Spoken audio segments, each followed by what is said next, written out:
Hello everyone, a very good evening to all of you. कैसे हैं आप सभी लोग। मैं हूं आपका अंकित मिश्रा और आप सभी का स्वागत करता हूं अमर ज्योति प्राइम के ऑल लर्निंग प्लेटफॉर्म पे। जितने भी लोग यहाँ पे हैं एक बार ऑडियो और वीडियो का कंफर्मेशन देंगे सभी। Am I properly audible and visible. जितने भी लोग यहाँ पे हैं एक बार ऑडियो और वीडियो का कंफर्मेशन देंगे। Am I properly audible and visible. हम लोग यहाँ पे अपनी एक नई सीरीज स्टार्ट कर रहे हैं जहाँ पे हम लोग सिग्नल सिस्टम का शॉर्ट नोट डिस्कस करें। जो पूरा सब्जेक्ट है उसको सिर्फ 3 से 4 5 क्लास में पूरा का पूरा हम लोग कवर कर लेंगे। ठीक है, तो चलिए मैं अपने क्लास को यहाँ पे आगे कंटिन्यू करता हूँ। ठीक है, चलिए। तो हमने इतनी चीजें हमने पहले डिस्कस कर ली थी। अब मेरे पास एक नया टॉपिक आता है जिसको बोलता हूँ मैं आपका स्टेबिलिटी। ठीक है ना, तो स्टेबिलिटी क्या होता है उसके बारे में हम लोग थोड़ा सा डिस्कस यहाँ पे अब करते हैं। देखिएगा, मैं बात करता हूं किसके बारे में, स्टेबल एंड अनस्टेबल सिस्टम के बारे में। स्टेबल एक और होता है हमारे पास यहाँ पे क्या, अनस्टेबल।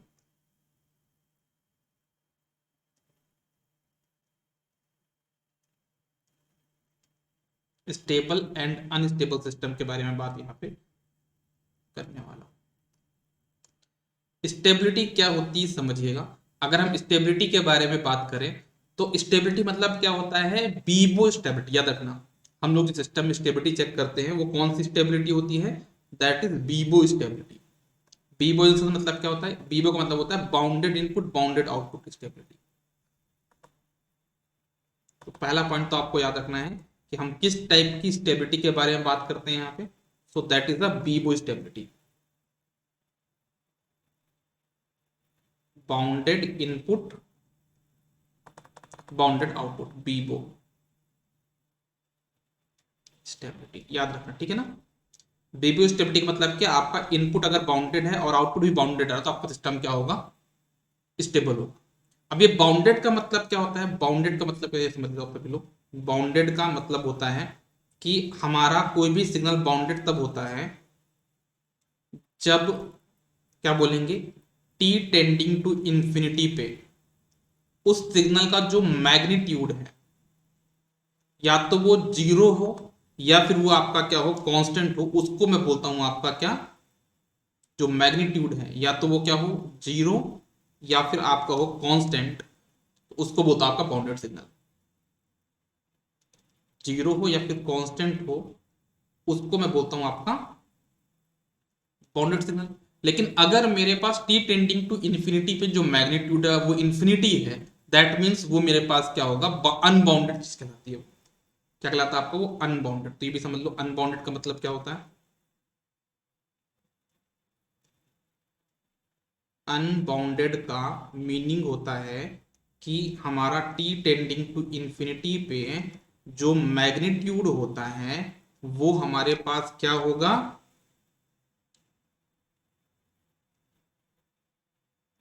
इन्फिनाइट होगा। क्या होगा वो, इफ दैट इज इन्फिनाइट, उसको मैं बोलता हूं आपका अनबाउंडेड। समझ में आया क्या बोला मैंने, टी टेंडिंग टू इन्फिनिटी पे अगर मैग्नीट्यूड आपका इन्फिनाइट है दैट मीन्स वो सिस्टम ही आपका क्या होगा, अनबाउंडेड होगा, मतलब आपका स्टेबल नहीं होगा। ठीक है, इसमें एक बड़ा इंपॉर्टेंट एक रिजल्ट आता है वो मैं बताता हूँ। वो आप लोग समझना सभी लोग प्रॉपरली कि स्टेबिलिटी के लिए है कि हमारा जो एक्सपोनेंशियल इनपुट होता है ना, एक्सपोनेंशियल इनपुट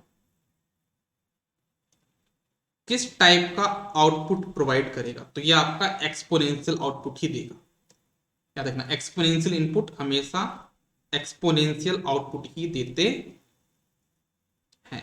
सिमिलरली हमारे पास जो साइनोसॉइडल इनपुट होता है, हमारे पास जो साइनोसॉइडल इनपुट होता है वो हमेशा हमारा साइनोसॉइडल आउटपुट ही प्रोवाइड करता है।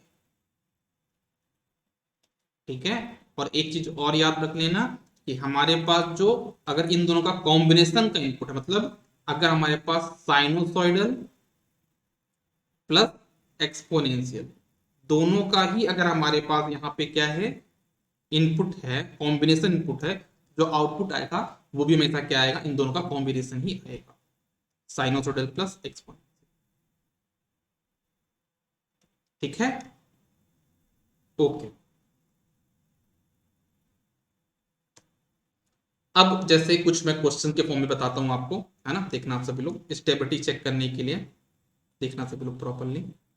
जैसे एक बात करता हूं मैं, आपके पास दिया है y ऑफ t, प्रॉपरली सभी लोग देखना, आपके पास इक्वेशन दिया हुआ है y of t equals to a x t plus b. तो ये बोला जा रहा है कि ये सिस्टम आपका स्टेबल होगा कि अनस्टेबल होगा। तो आप क्या मानोगे, एक्स टी अगर बाउंडेड है ना, मान लो कि ये फाइनाइट वैल्यू है, फाइनाइट वैल्यू में किसी का मल्टीप्लाई करोगे एक कांस्टेंट वैल्यू का, तो फाइनाइट फाइनाइट ही रहेगा, उसमें फाइनाइट वैल्यू ऐड करोगे तो फाइनाइट ही आएगा, मतलब ये सिस्टम आपका यहाँ पे क्या होगा, दैट विल बी स्टेबल। ठीक है। सिमिलरली अगर हम बात करते हैं यहाँ पे, सिमिलरली अगर हम बात करते हैं y of t equals to, क्या बोला मैंने, e की पावर एक्स टी, ये क्या होगा। तो अगेन आप क्या मानोगे, अगर एक्स टी बाउंडेड है, अगर ये फाइनाइट है, टी टेंडिंग टू इंफिनिटी पे इसकी वैल्यू फाइनाइट है, तो e की पावर फाइनाइट की वैल्यू भी फाइनाइट होगी, तो ये सिस्टम भी आपका क्या होगा, स्टेबल होगा। सिमिलरली अगर मैं पूछूं आपसे कि मेरे पास यहां पे y ऑफ t है, इक्वेशन दिया हुआ है y of t equals to d by d t of x t, इसके बारे में क्या ख्याल है। अगर एक्स टी मेरे पास एक बाउंडेड सिग्नल है, अगर उसका मैं डेरिवेटिव करता हूं, तो वो एक अनबाउंडेड में कन्वर्ट होने की पॉसिबिलिटी है, जैसे कि you of T, you of T को आप क्या करोगे, डिफरेंशिएट करोगे तो आपका क्या आता है, डेल्टा टी, और डेल्टा टी एक तरीके से आपका इंपल्स सिग्नल है, जो कि आपका अनस्टेबल माना जाएगा, अनबाउंडेड माना जाएगा, तो ये आपका हो जाता है अनस्टेबल सिस्टम। ठीक है। फिर अगर बात करूं मैं यहां पे,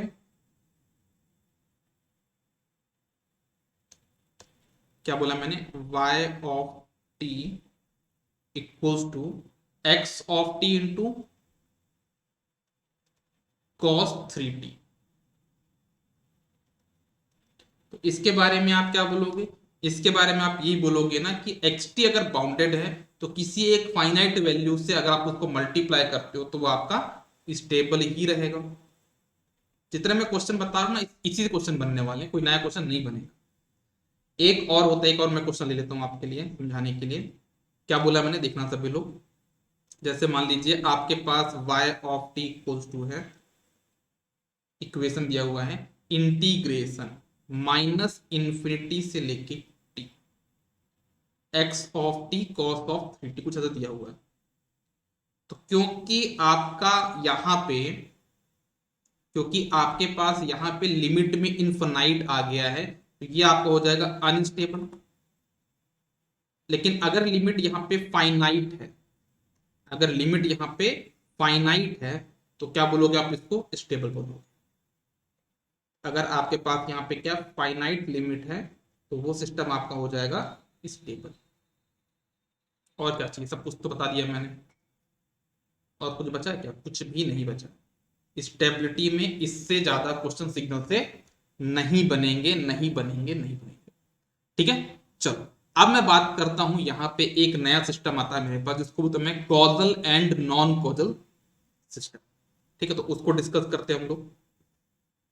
मैं किसके बारे में बात करने वाला हूं, causal and non causal system के बारे में डिस्कस करने वाला हूं।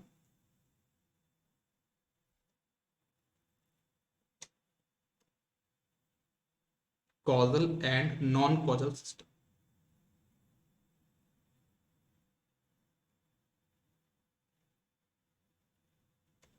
ठीक है, इसको भी हम लोग डिस्कस कर लेते हैं फटाक से। देखो, कॉजल सिस्टम कौन होता है और आपका नॉन कॉजल सिस्टम क्या होता है, उसके बारे में थोड़ा सा बात करते हैं। तो कॉजल सिस्टम वो सिस्टम होते हैं, देखना पहले बात करता हूं मैं किसके बारे में, कॉजल के बारे में।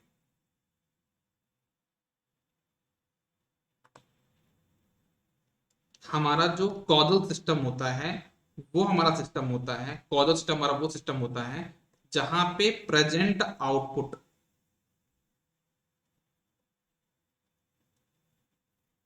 डिपेंड करता है।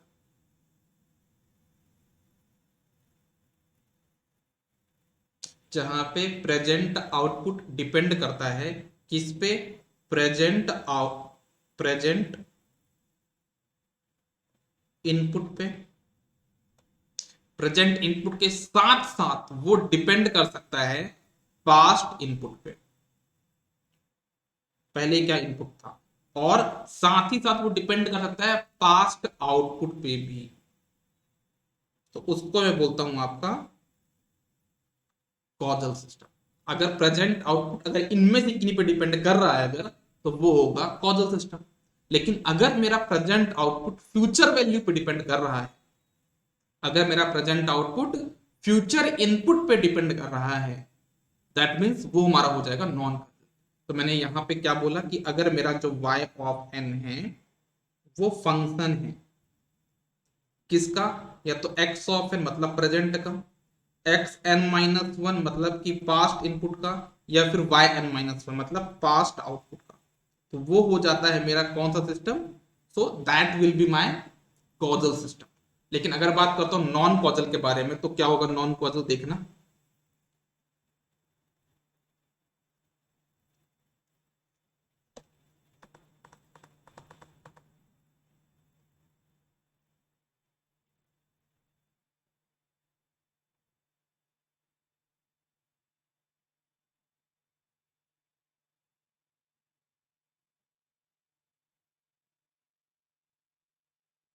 ठीक है। तो अगर हम बात करते हैं किसके बारे में? नॉन कॉजल के बारे में, तो इसमें क्या होगा? नॉन कॉजल के बारे में अगर हम बात करते हैं तो क्या होगा वो भी देख लो। तो नॉन कॉजल वो होता है कि जो इनके साथ साथ फ्यूचर वैल्यू ऑफ इनपुट पे डिपेंड कर जाए, उसको मैं बोलता हूं किसको? Non causal system. तो क्या बोला है मैंने कि जो प्रेजेंट आउटपुट है, जो आपका प्रेजेंट आउटपुट है,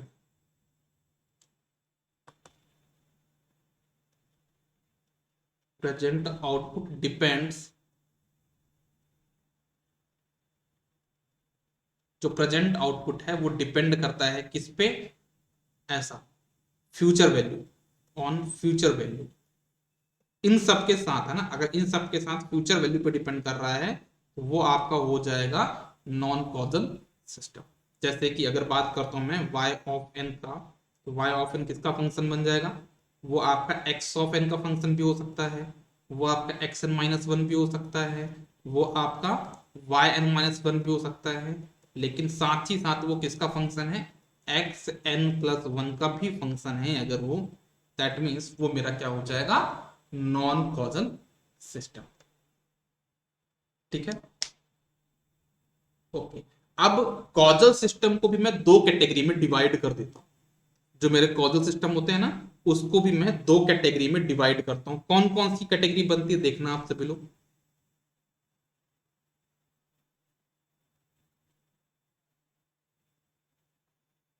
कॉजल सिस्टम को भी मैं दो कैटेगरी में डिवाइड कर देता हूं। कौन कौन सी कैटेगरी बनती है? पहली बनती है मेरी एफ आई आर, जिसको होता है फाइनाइट इम्पल्स रिस्पॉन्स, और दूसरा बनता है मेरे पास आई आई आर। तो मैं दोनों के बारे में बात करता हूं। पहला बताया मैंने कौन सा आपका? I F I R. F I R मतलब क्या? Finite impulse response. F I R मतलब फाइनाइट इम्पल्स रिस्पॉन्स के बारे में हम लोग बात करने वाले हैं। तो फाइनाइट इम्पल्स रिस्पॉन्स के बारे में अगर हम बात करते हैं, तो ये मेरा होता है y ऑफ n,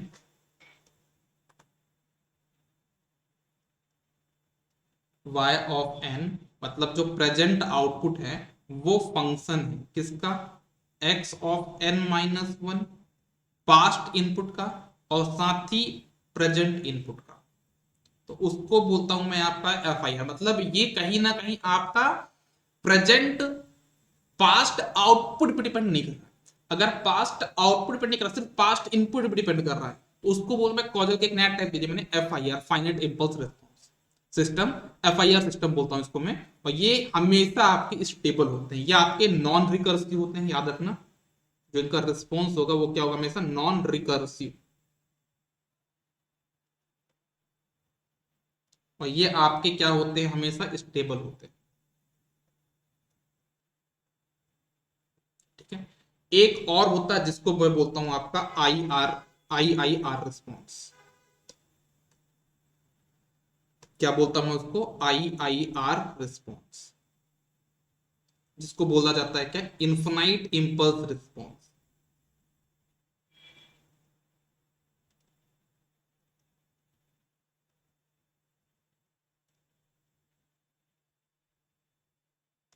इसको बोला जाता है आपका infinite impulse response, IIR filter.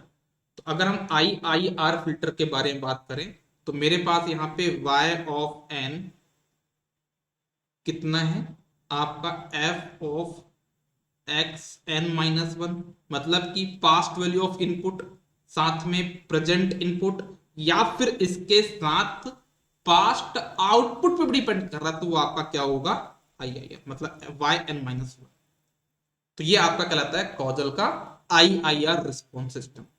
अब ये आपका स्टेबल हो भी सकता है और अनस्टेबल भी हो सकता है। ठीक है ना। तो क्या बोला मैंने, स्टेबल भी हो सकता है, may be stable and may not be stable. याद रखना, ये आपके हमेशा स्टेबल नहीं होते हैं ना, ये आपके स्टेबल हो भी सकते हैं और नॉन अनस्टेबल भी हो सकते हैं।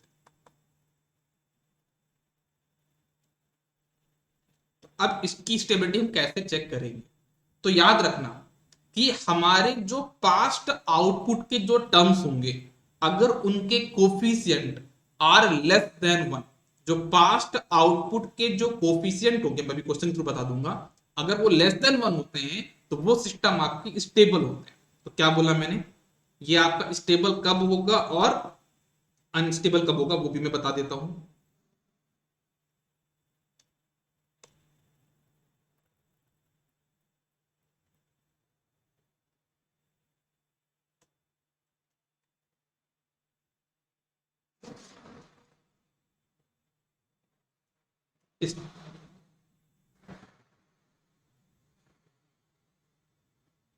स्टेबल की क्या बोला मैंने, अगर आपका जो magnitude of coefficient of past output are less than 1,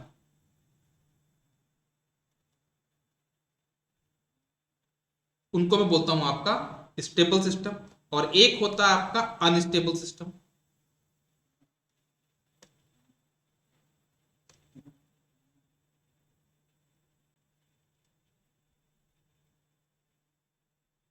unstable कब बनेगा, जब आपके कोफिशिएंट क्या होंगे, आर ग्रेटर देन 1, है ना। क्या बोला मैंने,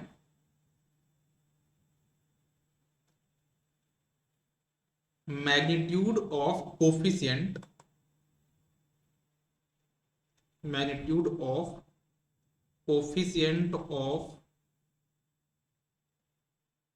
पास्ट आउटपुट आर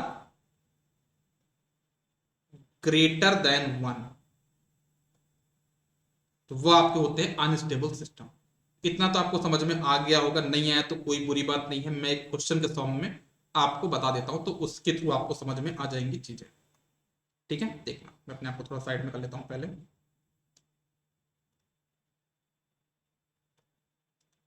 देखिएगा, जैसे अगर मैं कुछ एग्जांपल के फॉर्म में बताता हूं, सभी लोग प्रॉपर्ली देखिएगा।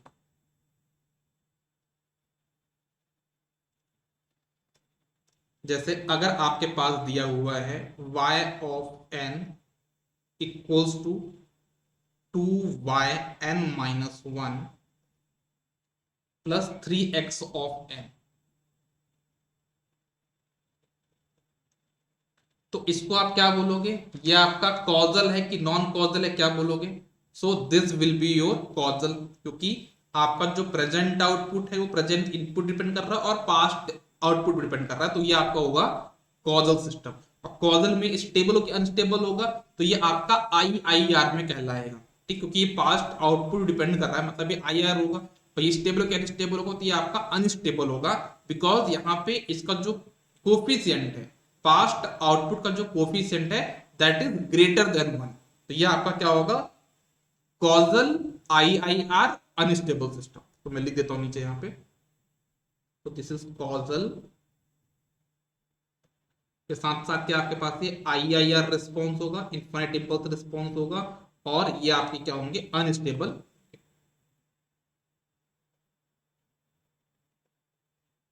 ठीक है, एक और क्वेश्चन ले लो।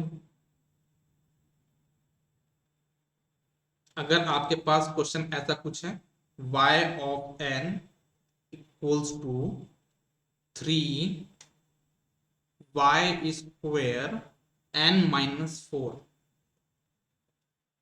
प्लस 4xn प्लस 1, तो यहां पे ये फ्यूचर वैल्यू पे डिपेंड कर गया, that means it will be your non causal.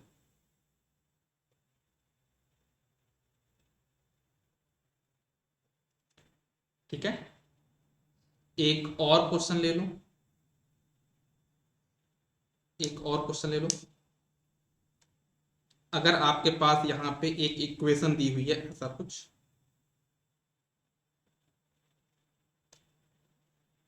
3yn plus 2, 3yn plus 2 plus 6x of n equals to 3xn plus 3 तो ये क्या होगा, कॉजल या नॉन कॉजल? तो आप इसको फ्यूचर आउटपुट नहीं मानोगे ना, आप इस क्वेश्चन को कैसे सॉल्व करोगे, n+2 को p मान लोगे, तो इक्वेशन क्या बन जाएगी, 3y of p 6x p minus 2 equals to 3x p plus 1। मतलब आपका ये फ्यूचर इनपुट पे डिपेंड कर रहा है, आप इसको फ्यूचर आउटपुट ना मान के इसको प्रेजेंट आउटपुट मान लोगे, तो ये इक्वेशन चेंज हो जाती है। मैं इसको लिख देता हूं, कभी अगर फ्यूचर आउटपुट आए तो फ्यूचर आउटपुट कुछ होता ही नहीं, आप उसको प्रेजेंट आउटपुट मान के चलोगे, तो ये क्या बन जाएगा आपका, 3n+2 को p मान लो, तो ये हो जाएगा p plus 6x p minus 2, तो ये पास्ट इनपुट हो गया, equals to 3x p minus 2 put करो तो क्या हो जाएगा, p प्लस 1। अब देखो, क्या ये प्रेजेंट आउटपुट है, आप प्रेजेंट आउटपुट है, ये पास्ट आउटपुट है, पास्ट इनपुट है, और ये फ्यूचर इनपुट है, मतलब कहीं ना कहीं फ्यूचर इनपुट डिपेंड कर रहा है कि नहीं कर रहा है, तो मतलब ये आपका हो जाएगा नॉन कॉजल, नॉन कॉजल।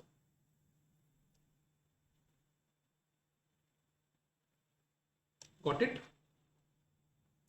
चलो, तो ये आपका मैंने स्टेबिलिटी के बारे में बताया।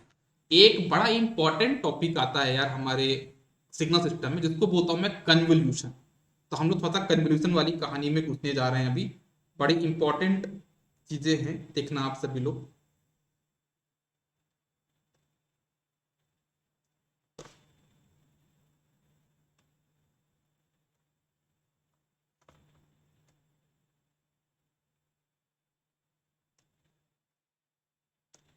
ठीक है, तो अब हम लोग इंटर करने जा रहे हैं किसमें, कन्वोल्यूशन वाले टॉपिक।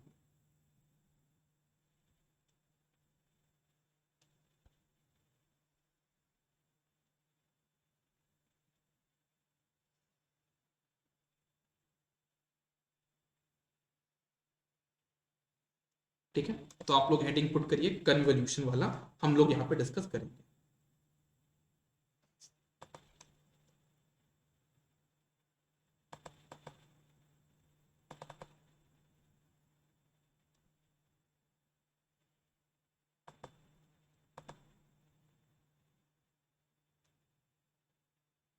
हम लोग यहाँ पे कन्वोल्यूशन के बारे में डिस्कस करने वाले हैं।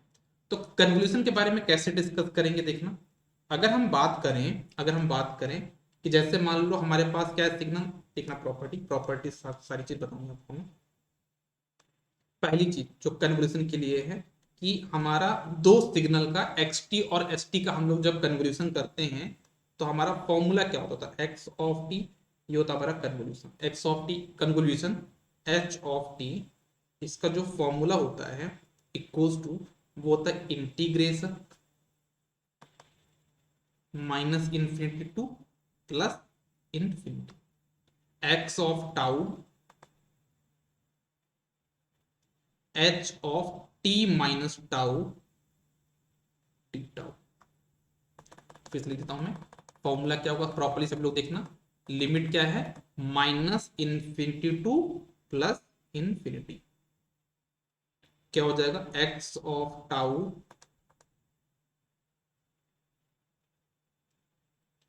H of T minus tau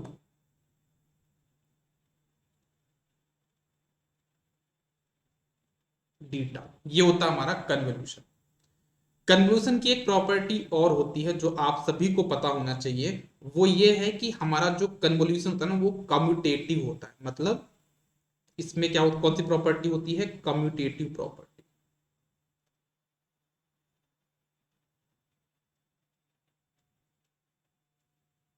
हमारे कन्वोल्यूशन में कौन सी प्रॉपर्टी होती है, कम्यूटेटिव प्रॉपर्टी होती है। दैट मीन्स कि अगर हम यहां पे x T convolution H of T करना चाहें तो वो बिल्कुल बराबर होगा किसके, H of t convolution x of T के। मतलब कन्वोल्यूशन में हमारी कम्यूटेटिव प्रॉपर्टी भी होती है। इसमें हमारी एसोसिएटिव प्रॉपर्टी भी होती है। कैसे, वो बताता हूं आपको, प्रॉपर्टी देखना। इसमें हमारी कौन सी प्रॉपर्टी होती है कन्वोल्यूशन में, एसोसिएटिव प्रॉपर्टी भी होती है।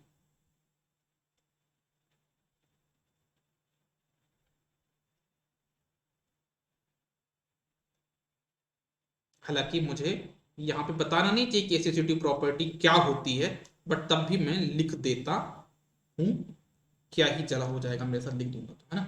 तो जैसे मान लो मेरे पास एक सिग्नल है एक्स ऑफ टी, है ना। इसका मैंने कन्वोल्यूशन किया दो लोगों के साथ। ब्रैकेट पे देखना, मेरे पास क्या क्या है, P of t convolution H of t.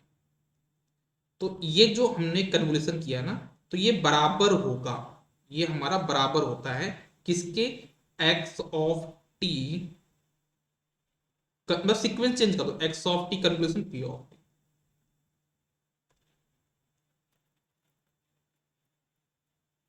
Convolution H of t. तो ये प्रॉपर्टी को हम बोलते हैं आपका एसोसिएटिव प्रॉपर्टी। समझ में आया बात, ओके। एक प्रॉपर्टी और को ये फॉलो करता है जिसको हम बोलते हैं कौन सी प्रॉपर्टी, डिस्ट्रीब्यूटिव प्रॉपर्टी। तो उसके बारे में भी थोड़ा देख लेते हैं कि हमारा कन्वोल्यूशन क्या डिस्ट्रीब्यूटिव प्रॉपर्टी को फॉलो करता है कि नहीं करता है। बिल्कुल करता है। और कौन सी प्रॉपर्टी होती, क्या होती वो प्रॉपर्टी, वो भी देख लो।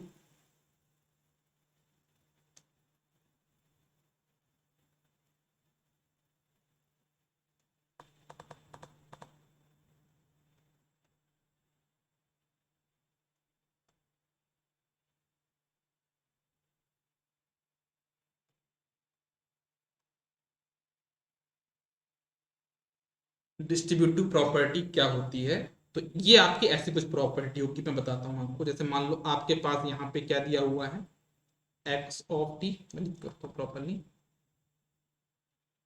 कन्वोल्यूशन, फिर यहाँ पे आया ब्रैकेट,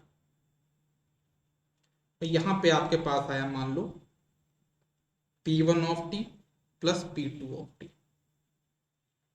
तो ये जो कन्वोल्यूशन करोगे ना, तो ये आपका अंदर मल्टीप्लाई हो जाता है ना, ब्रैकेट से आपने होता है two into three plus five करके।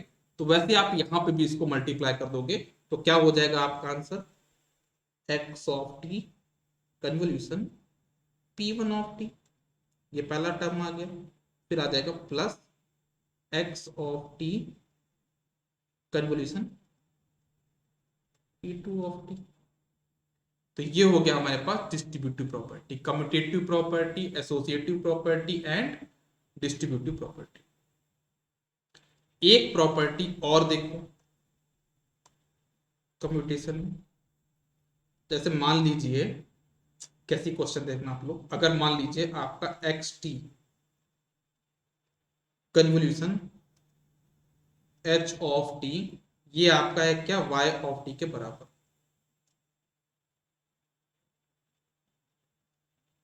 ठीक है, तो अगर हम इसका मल्टीपल डिफरेंशिएशन करें तो वो क्या हो जाएगा, टी की power m divided by dt की पावर m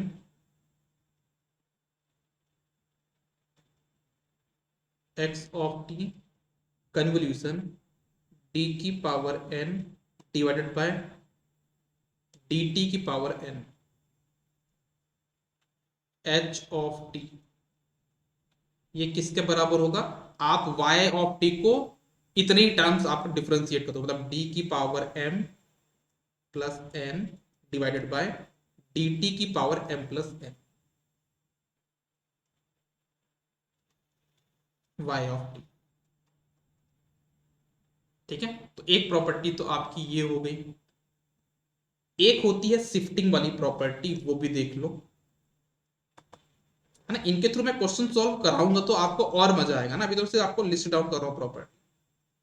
एक प्रॉपर्टी और होती है, जैसे मान लो आपके पास है x T minus tau one, इसमें शिफ्टिंग करी मैंने, convolution H of T minus tau, इसका जो आंसर होगा वो क्या हो जाएगा, y of T minus tau one minus tau. ठीक है, एक ये प्रॉपर्टी होती है। एक क्वेश्चन तो बहुत बार बार पूछा जाता, तो वो क्वेश्चन ही मैं यहाँ पे लिख दे रहा हूँ, है ना, वो क्वेश्चन ही मैं लिख दे रहा हूँ यहाँ पे, क्योंकि बार बार पूछा ही जाता, तो आप लोग याद कर लो। क्या क्वेश्चन है कि मान लो अगर e की पावर माइनस एटी है, e की power minus a t u of t convolution है e की power minus b t u of t equals to क्या होगा, तो ये आपका होता है e की power minus a t minus e की power minus b t divided by b minus ए।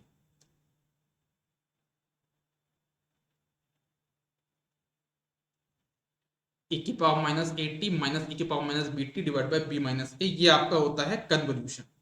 ठीक है, एक चीज और होती है कि मान लो अगर e की power minus eighty convolution e की पावर माइनस एटी, मतलब डबल हो गया यहाँ पे, तो उस केस में हमारा फॉर्मूला क्या बन जाता है, वो भी देख लो।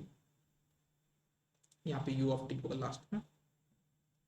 अगर मान लो आपसे ऐसा पूछ लिया गया e की power minus eighty convolution e की पावर माइनस एटी, e की power minus eighty ut convolution e की पावर माइनस एटी ut, तो इसका आंसर क्या होगा, इसका आंसर होगा टी ई की power minus a t, t e की power minus a t u of t, है ना। इनमें से सर आप क्वेश्चन का आंसर क्यों लिखा रहे हो यार, भाई इंपॉर्टेंट है तभी तो लिखा रहा हूँ, है ना। आप ये मान के चलिए कि कन्वोल्यूशन में क्वेश्चन बनता है ना एजे एग्जाम में, तो डायरेक्ट क्वेश्चन बनता है, बार का भी एग्जाम होने वाला है, उसमें देखना यही क्वेश्चन पूछा जाएगा आपके पास, ए और बी की वैल्यू दे देगा 2 और 3, आंसर बताओ। ठीक है ना, तो आप इसको ऐसे क्वेश्चन को अटेम्प्ट करो। ठीक है ना, चलो एक चीज और होती है, मैं वो भी लिख देता हूं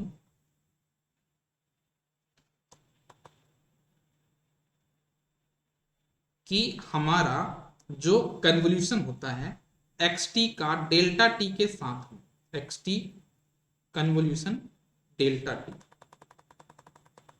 हमारा जो एक्स टी का कन्वोल्यूशन होगा डेल्टा टी मतलब यूनिट इंपल्स के साथ, वो आपका क्या आंसर आएगा, हमेशा एक्स टी ही आएगा, ये बात ध्यान में रखिएगा।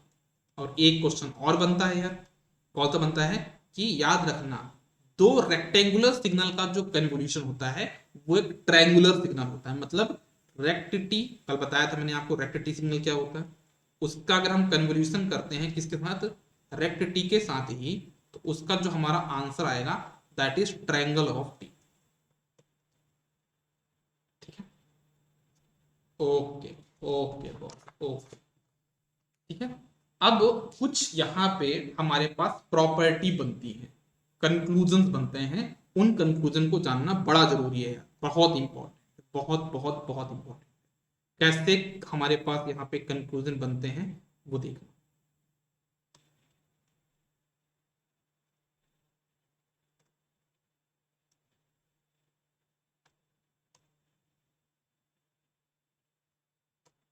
ठीक है, मैं यहाँ बताता हूँ प्रॉपरली। जैसे मान लीजिए आपके पास यहाँ पे दो सिग्नल दिए हैं, xt और h ऑफ t। आपके पास यहाँ पे दो सिग्नल दिए हुए हैं, दोनों सिग्नल की कुछ वेव फॉर्म होगा, कुछ शेप होगा, है ना। तो मान लिया मैंने आपका x ऑफ t सिग्नल लिए, कुछ भी बना लो, मैं ऐसा बना दिया हूँ यार आपके लिए, है ना, कुछ भी बना लो अभी आप फिलहाल के लिए। ये आपका xt है और मान लेता हूं मैं 2 मिनट के लिए, समझने में क्या जाता है, ये मेरा h ऑफ t है। ठीक है ना, this is my h of t। Okay, और इनकी कुछ लिमिट भी होगी, जैसे मान लिया मैंने यहाँ पे ये आपका क्या 3 है, ये आपका 5 है, मान लिया ये आपका 2 है और ये आपका 4 है। ठीक है, तो ऐसा मैंने कुछ मान लिया, मानने में क्या ही जाता, मैंने एज्यूम कर। अब यहाँ पे इनका हम जब कन्वोल्यूशन करेंगे ना, तो इसमें कुछ इंपॉर्टेंट रिजल्ट आते हैं, वो रिजल्ट बहुत बहुत बहुत बहुत ही ज्यादा इंपॉर्टेंट। पहला जो रिजल्ट बनता है कि अगर मान लीजिए हमारे पास दो सिग्नल है जिनका आपको कन्वोल्यूशन करना है, अगर वो रेक्टेंगुलर सिग्नल है, अगर वो रेक्टेंगुलर सिग्नल है ऑफ इक्वल ड्यूरेशन, इसका ड्यूरेशन यहाँ पे कितना है 2, इसका ड्यूरेशन यहाँ पे 2, तो मान लो तो ट्रायंगुलर बन गया। अगर यहाँ पे भी रेक्टेंगुलर होता तो दो रेक्टेंगुलर सिग्नल का, है ना, दो rectangular signal of equal duration का जो कन्वोल्यूशन होगा वो हमेशा एक ट्रेपोजोइडल सिग्नल, सॉरी क्या बनता है आपका, एक ट्रायंगुलर सिग्नल बनता है। अगर इक्वल ड्यूरेशन है तो आपका जो कन्वोल्यूशन आएगा वो आपका एक ट्रेपोजोइडल होगा, सॉरी ट्रायंगुलर होगा। इक्वल ड्यूरेशन में ट्रायंगुलर और अनइक्वल में होगा आपका ट्रेपोजोइडल। तो क्या बोला मैंने, समझना सभी लोग, प्रॉपर्ली देखना सभी लोग, क्या बोला मैंने, कन्वोल्यूशन ऑफ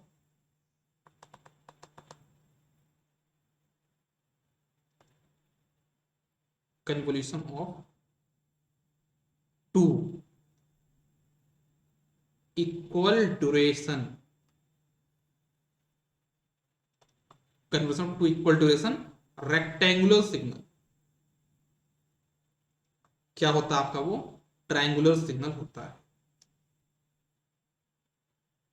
इतना आपने पढ़ लिया ना, तो ये समझ लो कि 50% क्वेश्चन इसी सॉल्व हो जाते हैं, ग्राफिकल कन्वोल्यूशन के क्वेश्चन इसी सॉल्व हो जाते हैं ना, ज्यादा पूछता ही नहीं है आप लोगों से।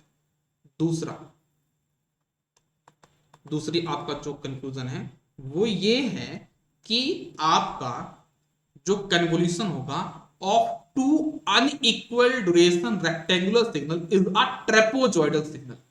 तो क्या बोला मैंने, देखना इसको भी लिख लो, कन्वोल्यूशन ऑफ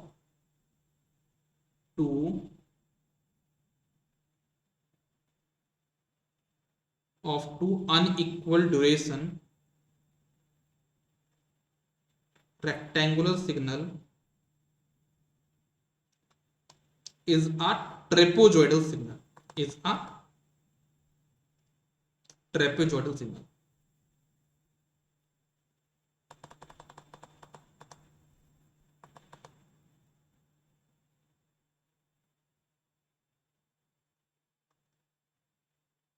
ठीक है, फिर एक चीज और होती है, बड़ा इंटरेस्टिंग चीज है, बड़ा इंटरेस्टिंग चीज है यहाँ पे, कि जैसे मान लीजिए कि हम लोगों ने दो लोगों का कन्वोल्यूशन किया, xt और st का हमने कन्वोल्यूशन किया। ठीक है, तो हमारा xt का जो एरिया है, area of xt x into area of h, मतलब हमारा इन दोनों के एरिया का मल्टीप्लीकेशन जो करेंगे तो वो किसके बराबर होगा, वो हमेशा बराबर होगा जो इनका कन्वोल्यूशन के साथ आंसर आएगा ना, उसके कन्वोल्यूशन के एरिया के बराबर। Area of x into area of h, मतलब इसका एरिया और इसका एरिया मल्टीप्लाई कर दोगे तो जो कन्वोल्यूशन का जो आंसर आएगा उसके एरिया के बराबर होगा। एक ये भी बड़ी इंपॉर्टेंट प्रॉपर्टी, मैं तो ज्यादातर इसी क्वेश्चन सॉल्व कर देता था ना, है ना। एक और प्रॉपर्टी है, हम लोग इन सभी प्रॉपर्टी का यूज करके क्वेश्चन को बड़े ही आसानी से बिना सॉल्व किए ही सॉल्व कर लेंगे, आंसर निकाल लेंगे। एक और प्रॉपर्टी है कि xt की जो लोअर लिमिट है और ht की जो लोअर लिमिट है, कितना इसका है 3, इसका कितना है 2, तो जो आपका y ऑफ t होगा उसका लोअर लिमिट इन दोनों का समेशन, मतलब 3 + 2 कितना हो जाएगा 5। तो उसका जो आंसर होगा ना y ऑफ t, जो अपना आंसर आएगा उसका जो लोअर लिमिट होगा वो कितना होगा 5। तो ये भी आप याद रखिएगा। क्या बोला मैंने, मैं फिर से लेता हूं कि आपका लोअर लिमिट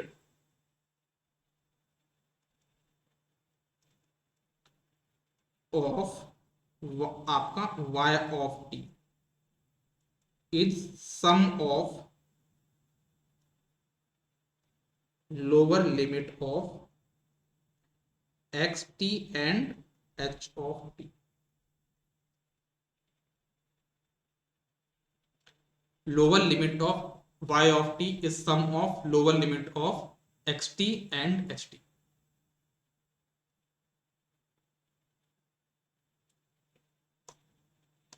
ठीक है, नेक्स्ट अगर हम बात करें,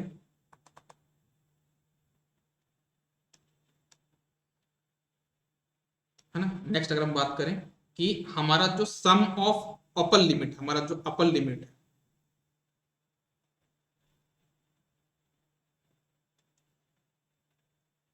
अपर limit of y of t is sum of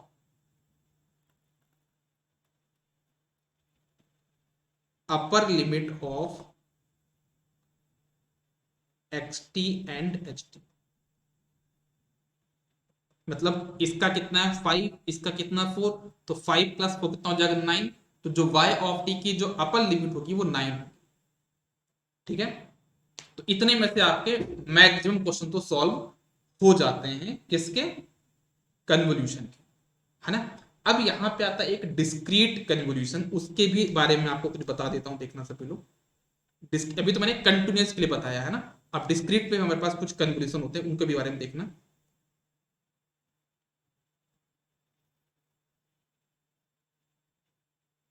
discrete domain convolution,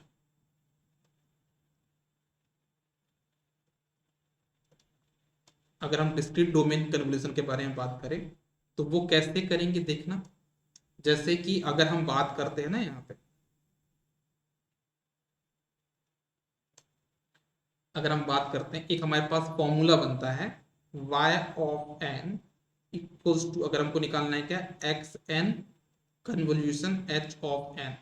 तो यहाँ पे जो हमारा फॉर्मूला बनता है दैट इज समेशन। याद रखना, अभी डिस्क्रीट में कभी भी आपके पास इंटीग्रेशन तो आता नहीं है, तो वहां पे हम लोग यूज करते हैं term summation, minus infinity to plus infinity, के equals to minus infinity to plus infinity x of k into h of n minus k। ये फॉर्मूला होता है। ठीक है, ओके। तो एक यहाँ पे और क्वेश्चन बनता, उसका भी आंसर याद कर लो, है ना। जैसे मैंने यहाँ पे 2 क्वेश्चन बताए थे ना, एक ये वाला क्वेश्चन बताया था आपको, है ना, और एक इसके नीचे बताया क्वेश्चन। तो ऐसे ही एक कंटिन्यूस में क्वेश्चन बनता है, वैसे डिस्क्रीट में भी एक क्वेश्चन बनता है, वो भी देख लो। उन दोनों का आंसर आपको याद रखना है। तो क्या बनता है आपके पास, मान लो a की पावर n u n, क्या बोला मैंने, a की power n u n convolution b की पावर n u n, इसका आंसर क्या होगा। तो इसका आंसर होगा a की power n plus 1 minus b की power n plus 1 divided by a minus b।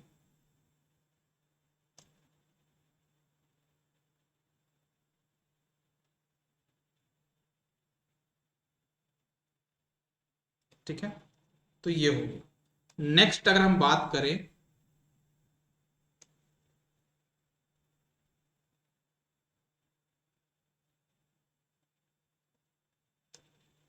ठीक है, तो अगर हम बात करते हैं कि हमारा जो un और un का जो कन्वोल्यूशन होगा वो कितना होगा। हेलो, अभी बस क्लास ले रहा था, मैं भी आधे घंटे से फ्री हो जाऊंगा। अभी कहाँ है आप। अच्छा, ठीक है, ओके, हाँ, ठीक है, ठीक है, हाँ,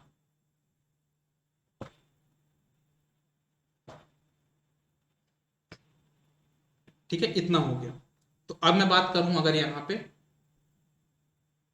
कि यूएन और यूएन का जो कन्वोल्यूशन होगा वो कितना होगा, यूएन कन्वोल्यूशन यूएन, ये सब क्वेश्चन बनते हैं यार, है ना। वो होता है आपका एन यूएन प्लस यूएन, मतलब इसको आप ऐसे बोल सकते हो r n plus u n, r n मतलब रैंप वाला signal plus u n, r n plus u n, ये बनता है ना। टाइम कितना हो गया, ठीक है, कोई बात नहीं।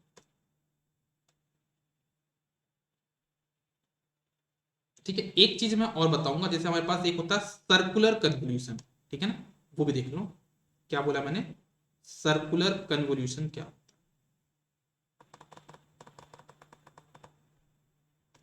क्या बोला मैंने, सर्कुलर कन्वोल्यूशन बड़ी इंटरेस्टिंग चीज है और बहुत सिंपल चीज है, लोग इसको समझ ही नहीं पाते हैं और इतना छोटा क्वेश्चन को सॉल्व नहीं कर पाते।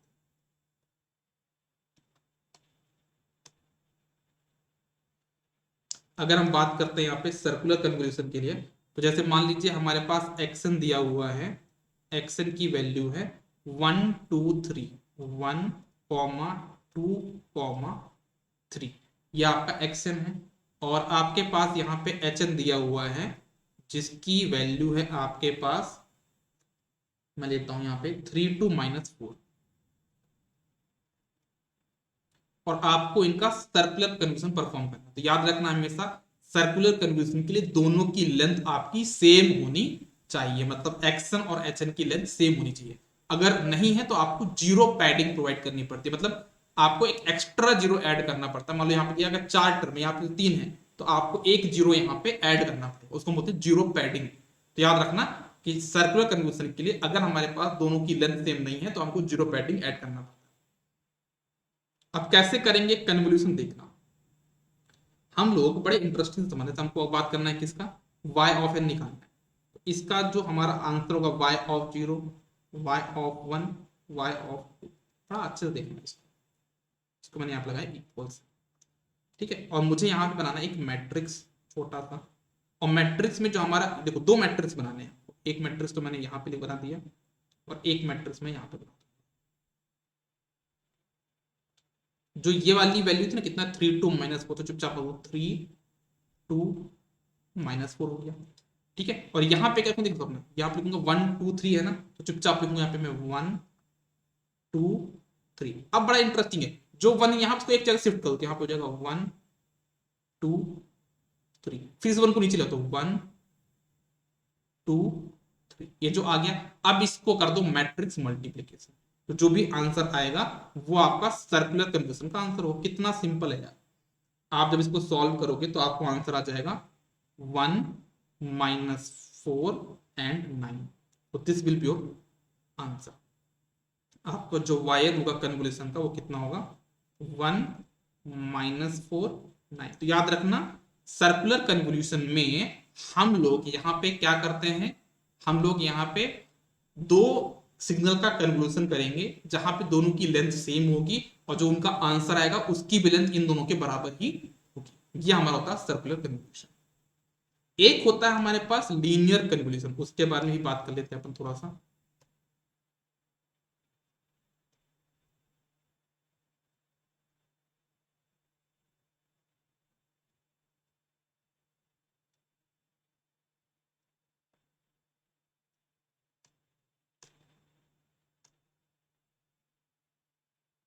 अगर हम लीनियर कन्वोल्यूशन के लिए बात करें तो कैसे करेंगे ये बताता हूँ। जैसे मान लो आपके पास यहाँ पे है सिग्नल x ऑफ n, जिसकी वैल्यू है आपके पास कितना 1 2 1, ठीक है। और आपके पास एच एन है, तो इसका आपका क्या है वैल्यू 1 3 1। तो इनका हम लोग कन्वोल्यूशन कैसे करेंगे, बड़ा इंटरेस्टिंग चीज होगा, वो भी देखना आप लोग। आप क्या करोगे, यहाँ लिखोगे 1 2 1, नीचे लिखोगे आप इसकी वैल्यू 1 3 1। बहुत ही सिंपल है, सिंपल मैथ्स है इसमें। तो क्या करोगे आप इसका मल्टीप्लाई करना शुरू करोगे। कैसे मल्टीप्लाई करना शुरू करोगे, जैसे आप नॉर्मल करते हो, तो आप क्या करोगे, इस 1 का मल्टीप्लाई करोगे इन तीनों में तो क्या आ जाएगा 1 2 1, फिर यहां पे बना दिया आपने क्रॉस। फिर 3 का मल्टीप्लाई करोगे तीनों में तो 3 एकम 3, 3 दूनी 6, 3 एकम 3, फिर यहां पे आप मारोगे क्रॉस। फिर 1 का मल्टीप्लाई करोगे तीनों में तो 1 2 1, तो आप इनका क्या कर दोगे सम कर दोगे, तो यही आपका आंसर होगा। ठीक है ना, यही आपका आंसर हो जाएगा। कितना आ जाएगा आंसर आपके पास 1 5 7 5 1, ये हमारा आंसर हो जाएगा कन्वर्शन। अच्छा देखो, इसमें टोटल कितने टर्म थे, 3 थे, इसमें कितने हैं 3, इसमें कितने हैं 5, तो याद रखना लीनियर कन्वर्शन में मान लो अगर इसमें एल टर्म्स है, ठीक है, और इसमें आपके पास कितने टर्म्स हैं एम टर्म्स, ठीक है, तो हमारा इस मतलब डिफरेंट डिफरेंट पे हो सकते हैं, कोई दिक्कत की बात है ना, लीनियर कन्वर्शन के दोनों की लेंथ का सेम होना जरूरी नहीं है। तो आपका जो आंसर आएगा y ऑफ n, उसमें कितनी लेंथ होगी l प्लस m माइनस 1, कितना हो जाएगा आपके पास यहाँ पे l प्लस m माइनस 1, ये इतना इनका लेंथ हो जाएगा। समझ में आई बात सभी को? तो ये हो गया हमारा किसके बारे में, लीनियर कन्वर्शन के बारे में। कभी कभी क्या होता है कि अगर हमको लीनियर कन्वर्शन को और सर्कुलर कन्वर्शन को एक ही से करना हो तो कैसे करेंगे वो भी मैं आपको बता देता हूं। जैसे मान लो ये जो डेटा था ना, इसका ही मैं क्या निकालने वाला हूं लीनियर कन्वर्शन, इसका मैं लीनियर कन्वर्शन निकालता हूं इसका, तो क्या हो जाएगा देखना आप लोग 1 2 3 3 2 माइनस 4, मैं क्या करने वाला हूं इसका, यहां पे मैं कैलकुलेट करूंगा लीनियर कन्वोल्यूशन। तो पहले क्या करूंगा मैं 3 का मल्टीप्लाई करूंगा ऊपर सभी में, तो 3 एकम 3, 3 दूनी 6, 3 त्रिका 9, यहां पे हो गया क्रॉस। फिर 2 का मल्टीप्लाई सभी में तो 2 एकम 2, 2 दूनी 4, 2 तिहाई 6, फिर आप -4 का मल्टीप्लाई करोगे सभी तो -4 है ना, फिर -8 और यहां पे हो जाएगा ये -12 है ना। अब आप इन सबको सम कर दो तो कितना आ जाएगा आंसर आपके पास, तो 3 8, ठीक है, और ये हो जाएगा कितना 9, ये हो जाएगा कितना -2 और सॉरी, हाँ ठीक है, और ये हो जाएगा -12। अभी आपने इसका क्या लीनियर निकाल लिया। अब आपको एक काम करना है, आपका अगर इसको सर्कुलर क्रम से निकालना हो तो क्या करते हैं आप इसको, आप चुपचाप यहाँ पे इसकी लेंथ 3 होती तो आप यहाँ पे 3 के बाद एक लाइन ड्रॉ कर देते, मैं दिखाता हूँ आपको प्रॉपर्ली, यहाँ पे एक लाइन ड्रॉ कर देते। लाइन ड्रॉ करने के बाद आप चुपचाप यहां से इस डेटा को उठा के ऐड करना शुरू कर देते। कैसे, इस -2 को आप ऐड कर देते किसमें,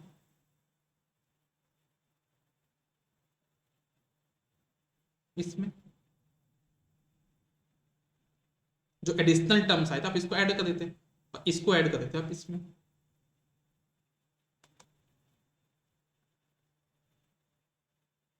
तो आपका आंसर क्या आ जाता देखना, आपका आंसर आता है यहाँ पे कितना 3 -2 1, 8 -12 -4 और यहाँ पे 9, तो आपका आंसर आ गया ना सर्कुलर कन्वर्शन वाला आंसर 1 -4। तो वही चीज मैंने बोला कि आप लीनियर कन्वर्शन परफॉर्म करके सर्कुलर कन्वर्शन भी निकाल सकते हैं। ठीक है, तो ये रहा आज की क्लास के बारे में, जहां पे मैंने आपको कन्वर्शन के बारे में कुछ चीजें बताई हैं। जो छोटी बड़ी चीजें बची हुई हैं वो हम लोग कल की क्लास में कवर कर लेंगे। अभी के लिए बस इतना ही, बहुत बहुत धन्यवाद, good day, all the best, take care, bye bye.